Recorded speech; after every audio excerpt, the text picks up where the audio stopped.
गुरु गोविंद दोऊ खड़े काके लागू पाए, बलिहारी गुरु आपने गोविंद यो बताए। कबीरदास के इस दोहे में कबीरदास जी कहना चाहते हैं कि जब कभी भविष्य में ऐसी परिस्थितियां सामने आएं, जब गुरु और गोविंद यानी कि ईश्वर साथ में खड़े हों, तो ऐसे समय में पहले किसका वंदन करना चाहिए। इस बारे में कबीरदास बताते हैं कि गुरु ही ऐसा सशक्त माध्यम है जिसके माध्यम से ईश्वर का परिचय होता है। ऐसे समय में गुरु काफ़ी ज़्यादा आगे हैं ईश्वर की अपेक्षा। ऐसे समय में जब कबीरदास जी ये कहते हैं तो वह कहीं ना कहीं गुरु की महिमा का वर्णन कर रहे हैं। गुरु यानी शिक्षक। आज शिक्षक दिवस है। 5 सितंबर वर्ष 1888 में आज ही के दिन डॉक्टर सर्वपल्ली राधाकृष्णन का जन्मदिन हुआ था। डॉक्टर सर्वपल्ली राधाकृष्णन भारत के पूर्व राष्ट्रपति भी रह चुके हैं। उनके जन्मदिन के अवसर पर पूरे भारत देश में शिक्षक दिवस मनाया जाता है। डॉक्टर सर्वपल्ली राधाकृष्णन का जन्म तमिलनाडु में एक प्रांत में हुआ था और डॉक्टर राधाकृष्णन के द्वारा शिक्षा के क्षेत्र में काफ़ी अभूतपूर्व कार्य किए गए थे, जिसके कारण पूरे भारत देश में आज के दिन शिक्षक दिवस मनाया जाता है। शिक्षक दिवस में आज हम आपकी मुलाकात कराएंगे जनपद बाराबंकी के एक ऐसे शिक्षाविद से जो विगत 42 सालों से शिक्षा के क्षेत्र में अभूतपूर्व कार्य कर रहे हैं और उनके द्वारा पढ़ाए गए कई ऐसे छात्र हैं जो आज भारत के विभिन्न संस्थानों में ऊंचे स्थान पर पदस्थ हैं। आइए मुलाकात कराते हैं आपकी जनपद बाराबंकी के मशहूर शिक्षाविद डॉक्टर रामस्वरूप यादव से। पूरे भारतवर्ष में आज शिक्षक दिवस मनाया जा रहा है। आज के दिन विद्यालयों में काफ़ी कार्यक्रम होते हैं, काफ़ी सांस्कृतिक कार्यक्रम होते हैं और काफ़ी शिक्षक सम्मानित किए जाते हैं, लेकिन कोविड के इस दौर में अब वो उल्लास कहीं ना कहीं लुप्त हो चुका है। शिक्षक दिवस के इस अवसर पर आज हमारे खास मेहमान हैं जनपद बाराबंकी के शिक्षाविद डॉक्टर रामस्वरूप यादव जी। हम उनसे बात करेंगे और शिक्षा के विषय पर चर्चा करेंगे। डॉक्टर साहब, आपका बहुत बहुत स्वागत है द इंडियन ओपिनियन में। बात करने के सिलसिले में हम आपसे शुरुआत करते हैं कि काफ़ी वर्षों से आप छात्रों को पढ़ा रहे हैं, शिक्षा दे रहे हैं। तब समय की शिक्षा में और आज की शिक्षा में क्या आमूलचूल परिवर्तन आए हैं और किस प्रकार से इस शिक्षा के बदलाव को आप देख रहे हैं? जी, इधर मैं देख रहा हूँ कि 42 वर्षों से तो मैं अपना कॉलेज भगवत कृपा से चला रहा हूँ और इसके पहले 4 वर्ष मैंने संघ के द्वारा, राष्ट्रीय स्वयंसेवक संघ के द्वारा जो विद्यालय विद्या भारती के अंतर्गत चलते हैं उनमें भी मैंने सेवा की है। आपातकाल में सन 75 में एक बहुत बड़ा कहना चाहिए शिक्षा के क्षेत्र में इस प्रकार का व्यतिक्रम आया जिससे कि शिक्षा बहुत प्रभावित हुई और जितने भी विद्या भारती के विद्यालय हैं वो सब बंद हो गए। और 77 में जिस समय पर इमरजेंसी हटी, आपातकाल हटी, तो फिर पुनः सब स्थापित हुए और उसके बाद फिर संघ की ओर से जो कार्यक्रम होते हैं, प्रशिक्षण होते हैं, उनको प्राप्त करने के बाद फिर मैंने ये मन में मेरे आया कि अपने जनपद के ही नहीं बल्कि पूरे भारतवर्ष के जाने माने नेता जो सोशलिस्ट पार्टी के थे बाबू राम सेवक यादव जी, जिनकी प्रेरणा से मैंने इस क्षेत्र में कदम रखा, एक बहुत ही सादगी से परिपूर्ण थे। उनके नाम पर हमने विद्यालय सन 1980-81 के सत्र में कायम किया। जैसा कि अभी आपने पूछा कि तब की शिक्षा में और अब की शिक्षा में क्या अंतर है, तो नितेश भैया मैं देख रहा हूँ कि बड़ा परिवर्तन आया है। लेकिन जहाँ पर उस समय की शिक्षा में नैतिकता का और संस्कारों का बहुत ज़्यादा समावेश था, उसमें कहीं ना कहीं कुछ कमी आई है और इस कमी को दूर करने के प्रयास किया जा रहा है, किए जा रहे हैं। और हमारी सरकार भी बहुत कुछ कर रही है। जो अभी नई शिक्षा नीति 2020 आई है उसके अंतर्गत भी बहुत सारी ऐसी चीज़ें मैं समझता हूँ होंगी जिससे कि वह परिवर्तन आएगा। अगर शिक्षा की बात करें तो बताया कि आपने कि सरकार के द्वारा वैसे तो प्रयास किए जा रहे हैं, लेकिन अगर एक बात देखी जाए तो इतनी सरकारें आई, आज़ाद हुए भारत को इतना समय हो गया, लेकिन अगर देखा जाए तो कुल मिलाकर शिक्षा के जिस स्तर से बढ़ावा देना चाहिए था, चूँकि शिक्षा एक निःशुल्क अधिकार होना चाहिए, तो इस तरह से अभी तक क्या लगता है कि किसी सरकार ने विशेष रूप से इस पर काम किया या इस पर कोई अन्य तरह से कार्य करने की आवश्यकता है? जहाँ तक मैं इस क्रम में समझ रहा हूँ तो अभी तक जितना कार्य हुआ तो मैं समझता हूँ सरकारें तो अपने हिसाब से सब काम करती हैं। मुझे अच्छी तरीके से ध्यान आता है कि जब सन 80-81 को ले लीजिए और सन 95 और 2000 के मध्य में इस प्रकार की एक नैतिक शिक्षा पर बल दिया गया। चूँकि शिक्षा एक ऐसी चीज़ है जिसको कि प्राप्त करके बच्चा केवल नौकरी ही ना करे बल्कि अपने जीवन का निर्माण करे। तो जैसा मैंने अभी कहा कि भाई तमाम सारी ऐसी नैतिकता की बातें हैं, तमाम ऐसे संस्कार हैं जिनका धीरे धीरे कहीं न कहीं किस क्रम में हुआ कि उनका लोप होता गया। मुझे कहने में कोई संकोच नहीं है कि सन 2002 के आसपास 2001 में अपने यहाँ जो हमारे शिक्षा के प्रमुख थे आदरणीय हरिप्रसाद पांडे जी, जो हमारे शिक्षा निदेशक थे बेसिक के, उनसे मेरी भेंट हुई और मैंने उनसे इस विषय पर चर्चा की।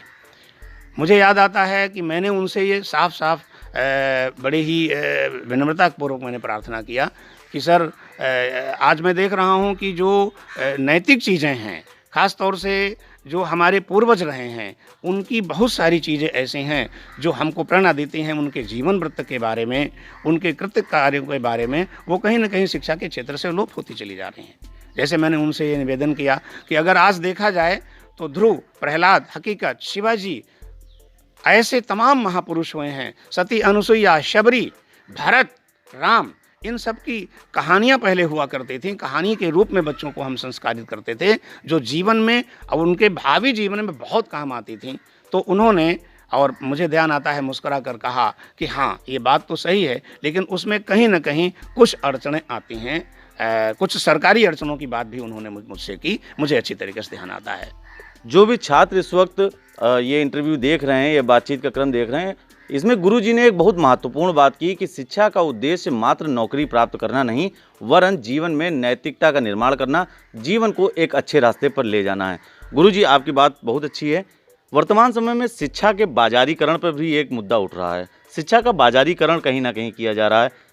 मतलब इसमें कहना ये अतिशयोक्ति नहीं होगी कि अब किताबें खरीद बेच के लगता है कि लोग शिक्षित हो सकते हैं। क्या ये तरीका सही है? क्या भारत की पुरानी नैतिकता, भारत का पुराना इतिहास इस तरह की शिक्षा से प्राप्त हो सकेगा आने वाली पीढ़ियों को? जी नहीं, केवल किताबों का बोझ लेकर के ही बच्चों को शिक्षित नहीं किया जा सकता। क्रियात्मक भी होना चाहिए।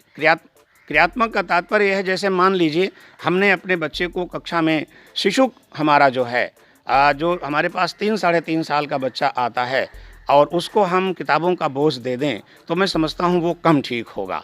किताबों के बिना, जैसे सबसे पहले खेलकूद के माध्यम से, कहानियों के माध्यम से, कविताओं के माध्यम से भी हम उनको शिक्षित कर सकते हैं और एक अच्छे संस्कार दे सकते हैं। जहाँ तक सवाल है बाजारीकरण का, तो मैं समझता हूँ कहीं न कहीं ये ज़रूर हल्का फुल्का दिखाई देता है। ये बिल्कुल नहीं होना चाहिए। मैं तो बिल्कुल इसके विरोध में रहता हूँ। अमुक पुस्तक की दुकान पर से पुस्तक खरीद लीजिए या हमारे विद्यालय से पुस्तक खरीद लीजिए, इन सब चीज़ों में मैं तो व्यक्तिगत रूप से विश्वास नहीं करता हूँ और ना ही किसी को करना चाहिए। पुस्तकों का चयन ये सरकारों की जिम्मेदारी है और उसमें विभिन्न प्रकार के हमारे शिक्षाविद जो हैं वो अपना मत दें और उस मत के हिसाब से पुस्तकों का भी जो संस्करण है वो उस हिसाब से हो जिसमें संस्कार युक्त शिक्षा का होना अनिवार्य है। गुरुजी, एक छात्र का जीवन किस प्रकार से होना चाहिए? एक छात्र को अच्छी शिक्षा प्राप्त करने के लिए किन चीज़ों का पालन करना चाहिए? किस प्रकार से वो अच्छी शिक्षा प्राप्त कर सकता है? किस प्रकार से वो अपने मानवीय धर्म समझ सकता है? किस प्रकार से वो अपने राष्ट्र की सेवा कर सकता है? इसके लिए क्या आवश्यक बिंदु हैं? जी देखिए, बच्चे में नैतिकता को जागृत करना, उस परमपिता परमेश्वर की कृपा से जब शिशु इस धरती पर अवतरित होता है, उस समय पर उसमें भी सारे गुण मौजूद होते हैं। आवश्यकता है उनको जगाने की। एक बच्चे को, एक बालक को जिस समय पर जैसा वातावरण मिलता है, उस वातावरण के अनुसार वह बच्चा ढलता है, बनता है और फिर वो अपना जीवन यापन करता है। शिक्षा का मतलब ही होना चाहिए जीवन निर्माण, और जीवन निर्माण का मतलब यही है कि उसका जीवन सुंदर हो। सुंदरता का मतलब वैभव से नहीं हुआ करता। बहुत बड़ा वैभव हो गया, मकान हो गया, अट्टालिकाएं हो गई, गाड़ी बंगला हो गया, इसका कोई मतलब नहीं है। मतलब यह है कि उसका जीवन कितना सुंदर है। तो सुंदरता का जो है, हमारा बच्चा, आज का शिशु, आज का बच्चा कल का हमारा नौजवान होगा और वो देश का कर्णधार होगा। अगर वो नैतिकता से परिपूर्ण है तो मैं समझता हूँ कि उसकी शिक्षा चरितार्थ होगी। गुरुजी, छात्रों में, शिक्षार्थियों में त्याग और समर्पण की एक पहले भावना रहती थी। क्या वर्तमान समय में वो भावना परिलक्षित हो रही है? इसमें भी कहीं ना कहीं देखिए नितेश भैया, सारे वातावरण का जो एक परिवेश है वो परिवेश भी बच्चे को पढ़ाता है। मैं उदाहरण के तौर पर कहता हूँ कि जैसे मैंने ये कहा मैं अपने विद्यालय का ही एक उदाहरण देता हूँ। मैंने अपने बच्चों को सिखाया कि बेटे, आप हाथ धो करके जलपान करो, अपने से बड़ों को प्रणाम करो, सूर्योदय के पहले जग जाओ। बच्चे ने क्या किया, आप झूठ मत बोलो। अब हमारा ये भी कर्तव्य बनता है, हमारा मीन्स अध्यापकों का, परिवारीजनों का, सारे परिवेश का, वातावरण का, कि जो हम बच्चे को सिखाते हैं क्या वो केवल पढ़ रहा है या उसको अपने जीवन में उतार भी रहा है। यदि वो अपने जीवन में उतार नहीं रहा है तब तो फिर वह शिक्षा केवल किताबी शिक्षा हुई। तो मेरा ये आपके इस चैनल के सम्मानित चैनल के माध्यम से मेरा ये आह्वान है कि एक एक बच्चे को जो शिक्षा दी जाए तो ये हमारा कर्तव्य है, अध्यापकों का कर्तव्य है, घर का पूज्य माता पिता का कर्तव्य है कि हम जो बच्चों को सिखाएं पहले तो उसका पालन स्वयं करें और इसके बाद फिर बच्चे को वो पालन करने की प्रेरणा दें। तो मैं समझता हूँ कि उसका जीवन सुंदर होगा और वह अपने जीवन में सब कुछ जो उस परमपिता परमेश्वर का एक बहुत बड़ी संरचना है, ये सारा जगत उस भगवान ने, उस ईश्वर ने, उस ऑलमाइटी गॉड ने बनाया है, तो उसमें मानव को उन्होंने एक विशिष्ट स्थान दिया है। मनुष्य जीवन पा करके यदि आदमी अपने मूल को न प्राप्त करे, अपने को न जाने, आज का बच्चा ये जानता नहीं है, कहीं ना कहीं ये सब सारी कमियां आई हैं। जैसे मुझे याद आता है कि एक संयुक्त परिवार हुआ करते थे, संयुक्त परिवारों में खेल खेल में बैठ बैठ कर, हंसी हंसी में, कहानी किस्सों के द्वारा भी बच्चों की पढ़ाई हो जाया करती थी। उदाहरण के तौर पर मैं जब कभी छोटा था, ग्रामीण अंचल में रहता था, मेरे पूज्य मामा जी, नाना जी, मौसा जी जब आते थे तो क्या है कि कोई चीज़ उस समय पर लाते थे बच्चों के लिए, जैसे उदाहरण के तौर पर मूंगफली के तौर पर लाए, और ये सिंघाड़े की गूदी है वो लाते थे। मेरा बचपना याद आ गया और फिर वो मुझको दिया जाता था और जितने लोग वहाँ बैठे होते थे तो मेरे पूज्य भ्राताश्री जो मेरे पिता तुल्य थे और वो मेरे से कहते थे, लोग कहते थे भाई सबको वितरित करो। मैं सबको वितरित करता था। बाद में मालूम हुआ कि मेरी थैली में कुछ भी नहीं बचा, एक आध पीस बचा, तो बाकी लोग फिर मुझे दे देते थे। मैं समझता हूँ, आज मुझे याद आता है कि वह प्रक्रिया, उस प्रकार की प्रक्रिया बिल्कुल कतई आज के जीवन में होना चाहिए। अगर ये प्रक्रिया हो तो आज का बच्चा मिल बांट कर खाना पीना रहना भी वो सीख सकता है। इस प्रकार की शिक्षा का समावेश आज होना चाहिए। बहुत अच्छी बात बताई आपने गुरुजी। और हम आपके विद्यालय प्रांगण में देख रहे हैं कि यहाँ पर तमाम आप औषधीय पेड़ लगाए हुए हैं, नीम लगी हुई है और तमाम तरह के आपने औषधीय पेड़ लगाए। इसका क्या उद्देश्य है, किस तरह से इसको छात्रों को संदेश आप पहुँचा रहे हैं? जी, ऐसा है, जहाँ तक सवाल है कि ये मैं थोड़ा सा पहले से ही इस प्रकार की मेरी वृत्ति रही। एक तो ये भगवत कृपा रही कि मैं आध्यात्मिक विचारधारा का रहा, खैर, और दूसरा एक ये रहा पेड़ पौधों से मुझे लगाव रहा। जहाँ तक सवाल है, आप यहाँ देख रहे हैं जड़ी बूटी के पौधे हैं। एक मानव जीवन जो मैंने बार बार दोहराया है, उस परमपिता परमेश्वर ने बहुत बड़ी कृपा करके इस कृपा को अहेतुकी कृपा नाम दिया गया है। अहेतुकी कृपा से प्रभु ने हमारा मानव जीवन हमको दिया है। मनुष्य जीवन में अगर हम मनुष्य का जीवन यापित न कर पाए तो इसका तात्पर्य क्या हुआ कि फिर उस परमपिता परमेश्वर का उद्देश्य कहीं ना कहीं फीका पड़ जाएगा। इन औषधियों के द्वारा हमारा शरीर ठीक रहे, हम औषधीय पौधों को इसलिए लगाएं, हम ये बच्चों को संदेश देते हैं, समाज में संदेश देते हैं कि वो प्रकृति से जुड़ करके रहे। अगर प्रकृति से जुड़ करके रहेगा तो मैं समझता हूँ उसका शरीर ठीक रहेगा। शरीर मीन्स भौतिक शरीर। उन तीन शरीरों को तो जो कुछ है वो तो शिक्षा के द्वारा ठीक होगा, लेकिन भौतिक शरीर से भी मैं ठीक रहूं, मैं मजबूत रहूं, तब मैं सेवा कर सकूंगा। मैं शिक्षा के क्षेत्र में हूं, जब मेरा शरीर ही ठीक नहीं रहेगा तो फिर मैं बच्चों की सेवा क्या करूंगा, समाज की सेवा क्या करूंगा, परिवार की सेवा करूंगा। इन औषधि पौधों के द्वारा मैं छोटे छोटे बच्चों को, नौनिहालों को, बड़ों को, बुजुर्गों को और अपने जनपद के, मैं समझता हूँ सभी तहसीलों में मेरा एक अभियान रहता है कि जड़ी बूटी के पौधे जरूर लगाए जाएं। जड़ी बूटियों से अपना शरीर ठीक रह सकता है। उदाहरण के तौर पर इधर अगर इस समय डेंगू का बहुत बड़ा प्रचार हो रहा है, साहब, बहुत बड़ा प्रसार हो रहा है, डेंगू है। अगर इस समय पर औषधि पौधों का हम अपने घर में संग्रह करें, क्यारियों में लगाएं, अपने गमले में लगाएं, और जैसे गिलोय है, गिलोय का नाम ही अमृता है, वो अमृत है, तो अगर उसकी पत्तियों का, उसके डंठलों का हम सेवन करें तो हमारा शरीर ठीक रह सकता है। बिना बीमारी के हम अनवरत 100 वर्ष शतायु को प्राप्त करें, ये हमारा उद्देश्य है। ये संदेश हम बच्चों को देते हैं कि बिना किसी बीमारी के और हम अपना जीवन यापन जो एक कहना चाहिए कि एक स्टैंडर्ड जीवन जो कहा गया है, मानव जीवन 100 साल का हम शतायु को प्राप्त हों, औषधियों का प्रयोग करके, खान पान को सही रख करके, अपनी दिनचर्या को सही रख करके। दिनचर्या के साथ साथ खान पान आवश्यक है, जो बच्चों में कतई होना चाहिए। बच्चों में होगा तो उससे परिवार हमारा संस्कारित होगा, परिवार भी बनेगा। हमने देखा है हमारे छोटे छोटे बच्चे परिवारों में भी संदेश देते हैं और परिवार भी इन चीज़ों को मानता है। मैं समझता हूँ कि ये इस नाते में ये सब कार्यों को बहुत सुंदर विचार है गुरुजी आपका। और अभी देखा जाए तो भारत में, पूरे विश्व में कोरोना का एक कठिन दौर आया। इस दौरान कई शिक्षकों की नौकरी चली गई। इस दौरान जो पुराना समय था उसमें ये देखा जाता था कि अगर कोई बच्चा स्कूल में मोबाइल लेके चला जाता था तो उसको स्कूल से बाहर निकाल दिया जाता था, उसके खिलाफ कार्रवाई की जाती थी। आज वही मोबाइल स्टूडेंट्स के लिए, छात्रों के लिए वरदान बन गया, लेकिन कहीं ना कहीं उसके कई दुष्परिणाम भी सामने आए। कई ऐसे मामले तमाम खबरों में देखे गए जिसमें छोटे बच्चे गलत चीज़ों को देख रहे हैं, इस तरह से कर रहे हैं। किस तरह से मानते हैं कि शिक्षा इतनी आवश्यक थी कि मोबाइल जैसी ऐसी चीज़ जिससे लाभ तो है ही है, उसके दुष्परिणाम भी नौनिहालों के हाथों में दे दिया गया? किस तरह से इसको देखते हैं आप? मेरी व्यक्तिगत ये मान्यता है कि जो ये कोविड काल हुआ, अंतर्राष्ट्रीय स्तर बल्कि इस पूरे संसार भर की बात रही और बच्चे शिक्षा से वंचित हो गए। शिक्षा से वंचित ही नहीं बल्कि कहना चाहिए कि उनके ऊपर जिस प्रकार से बड़ों के ऊपर बड़ा प्रभाव पड़ा, ऐसे ही छोटे बच्चों के मन मस्तिष्क पर बहुत बड़ा प्रभाव पड़ा। मोबाइल को देने की जहाँ तक बात है, तो जैसे मैं अगर कहूँ तो मैंने अपने विद्यालय में, एक तो हमारे यहाँ जैसे जहाँ पर जिस जगह पर आप बैठे हुए हैं, ये विद्यालय आज से 3.5 साल पहले इस्टेब्लिश हुआ।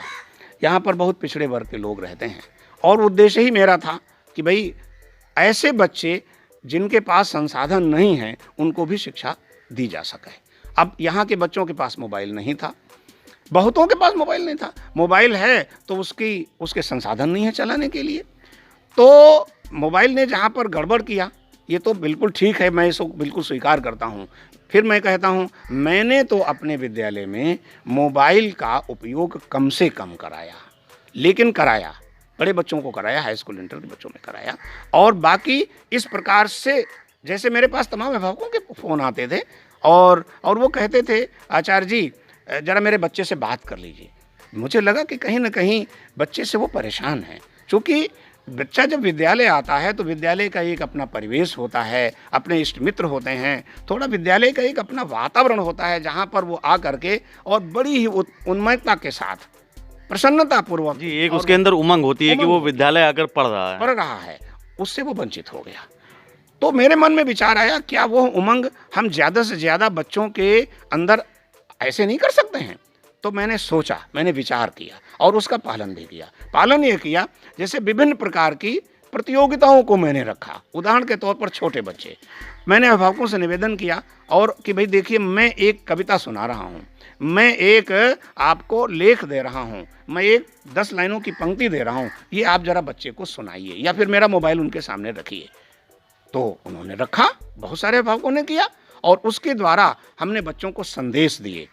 और कहीं ना कहीं जो बच्चे के ऊपर एक बहुत बड़ा भार जा रहा था, बड़ी भारी चिंता हो रही थी, उछंखलता बढ़ रही थी, तमाम सारे बच्चे नटखट हो गए थे। तमाम अभिभावकों ने हमसे कहा कि गुरुजी ज़रा मेरे बच्चे से बात कर लीजिए। तो मैंने इस प्रकार से किया कि भाई उनको कविताएं सुनाई, उनको मोबाइल नहीं दिया गया, उनको मोबाइल उनके सामने रखा गया, उनके कान में नहीं लगाया गया, जहाँ पर परिवारीजन भी साथ साथ बैठे। तो मैंने उनको कविताएं सुनाई, उनको कुछ ऐसी कहानियाँ सुनाई, कुछ ऐसे किस्से सुनाए और कुछ करने को दिया। जैसे मैंने इन पौधों को वितरित किया, मैंने कहा भाई आपकी घर में क्यारी में जो पौधे लगे हैं ज़रा उनको आप सिंचित करो, बच्चे उसमें पानी डाले। बहनें जो बालिकाएं थीं 6, 7 देर और हाई स्कूल वगैरह की, उन बहनों को मैंने कहा कि भाई आप जो है वो अपने किचन में जाओ, पूज्य माता जी के साथ। कुल मिलाकर ये कहा जा सकता है कि आपने किताबों से ज़्यादा व्यवहारिक ज्ञान देने पे फोकस किया। बिल्कुल बिल्कुल, पूरी तरीके से, और उसमें मैं सफल भी रहा।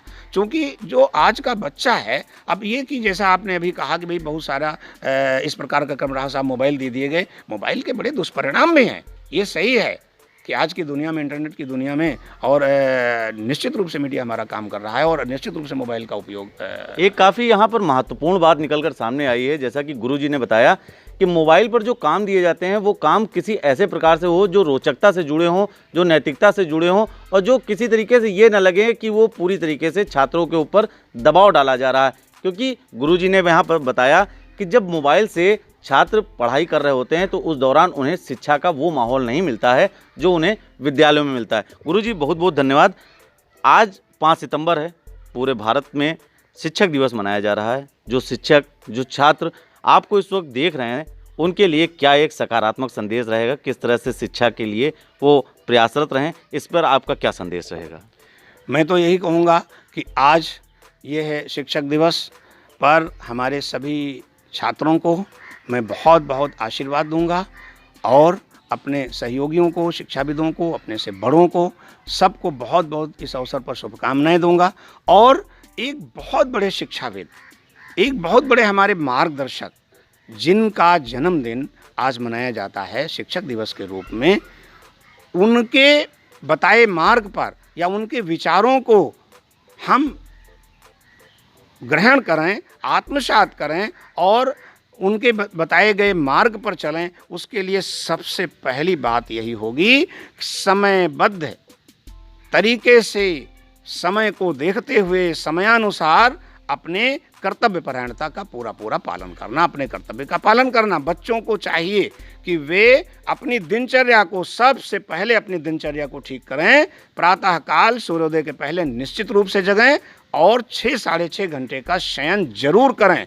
घर की बनाई ही वस्तुओं का सेवन करें और बाजारू चीज़ों पर ज़्यादा ध्यान न दें। मैं इस अवसर पर सबसे बड़ा संदेश यही देना चाहूँगा आपके इस सम्मानित चैनल के द्वारा कि आज के इस दिवस के ऊपर हमारे जो गुरुजन हैं, हमारे जो अग्रज हैं, उनसे मैं भी हाथ जोड़ के प्रार्थना करूँगा कि बच्चों को इस प्रकार की प्रेरणा दीजिए कि वे अपना पढ़ाई लिखाई करें, लेकिन उसमें किसी भी प्रकार का दिखावा नहीं आना चाहिए। रचनात्मक कार्य हो, हम जो बच्चे को पढ़ाएं वो अपने जीवन में वो उतारें। आज मेरा सबसे बड़ा संदेश है। बहुत बहुत धन्यवाद गुरुजी, आपका, आपने बहुमूल्य समय अपना दिया। तो आप थे बाराबंकी जनपद के मशहूर शिक्षाविद डॉक्टर रामस्वरूप जी, जिन्होंने काफ़ी महत्वपूर्ण बातें हमारे साथ साझा की। और वैसे भी शिक्षक उस मोमबत्ती की तरह है जो स्वयं जलकर औरों को प्रकाश देता है, समाज को प्रकाश देता है, समाज में एक सकारात्मकता प्रसारित करता है। आप सभी को जो इस वक्त इस चैनल को देख रहे हैं, गुरुजी ने जो बातें बताई उनको अपने जीवन में आप आत्मसात कीजिए, निश्चित ही सफलता आपके कदमों पर होगी। आप सभी शिक्षकों को आज शिक्षक दिवस की हार्दिक शुभकामनाएं। जनपद बाराबंकी से द इंडियन ओपिनियन के लिए सरदार परमजीत सिंह के साथ नितेश मिश्रा।